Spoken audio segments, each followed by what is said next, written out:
தினமொரு வசனம். யோபு 1வது அதிகாரம் 9வது வசனம். அதற்கு சாத்தான் கர்த்தருக்கு பிரதியுத்தரமாக, யோபு விருதாவாகவா தேவனுக்கு பயந்து நடக்கிறான்? சிலருடைய வாழ்க்கையில் நல்லவைகள் நடக்கும்போது தேவ பக்தி பிரகாசிக்கின்றது. அவ்விதம் நடவாத போது தேவ பக்தி ஒளியிழந்து போகிறது. காரணம் என்ன? அவர்கள் தேவனோடு உள்ள உறவுகளின் அடிப்படையில் ஆவிக்குரிய வாழ்க்கை வாழாமல் தாங்கள் அடைகின்ற நன்மைகளின் அடிப்படையில் வாழ்கின்றார்கள்.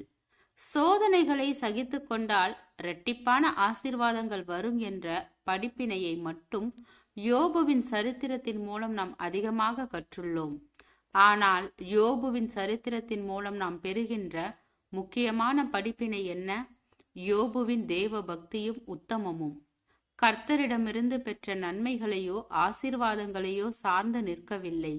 எனவேதான் அவன் அனைத்தையும் இழந்து ஒன்றுமில்லாத ஒரு நிலைக்கு வர நேர்ந்த பின்னரும், என் ஆவி பிரியும் மட்டும் என் உத்தமத்தை என்னை விட்டு விலக்கேன் என்று கூறினான்.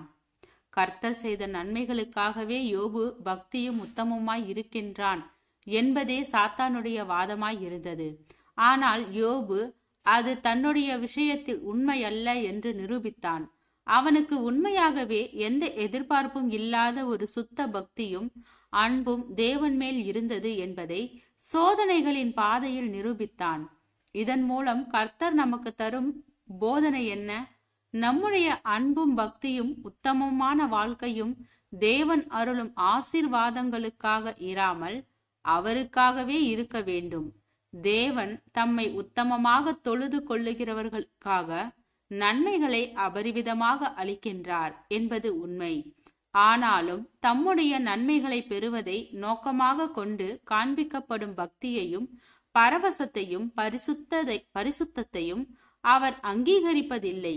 செங்கடலில் பாதை தோன்றி இஸ்ரவேலர்கள் ஒரு பெரிய ஆபத்தை கடந்து வந்தபோது பரவசத்தோடும் பக்தியோடும் தேவனை துதித்து பாடினார்கள். ஆனாலும் அது உண்மையான ஒரு தேவ பக்தியால் ஏற்பட்ட பரவசம் அல்ல என்பது அடுத்ததாக நேரிட்ட தண்ணீர் பிரச்சனையின் போது வெளிப்பட்டது. சற்று முன்பு துதித்து பாடிய அவர்கள் அங்கே முறுமுறுக்க ஆரம்பித்தார்கள். எனவே சில நேரங்களில் நம்மை சோதனையான பாதையில் நடக்க விட்டு நம்முடைய பக்தியையும் உத்தமமும் எதனை சார்ந்திருக்கிறது என்று நாம் அறிய செய்கிறார். ஜெபம். தேவனுக்கு ஸ்தோத்திரம். தேவனே, நாங்கள் எங்களுடைய வாழ்க்கையில் உம்முடைய சித்தத்தின்படியும் உம்முடைய வழிகாட்டுதலின்படியும் வாழ கிருபை பாராட்டும். ஆமென்.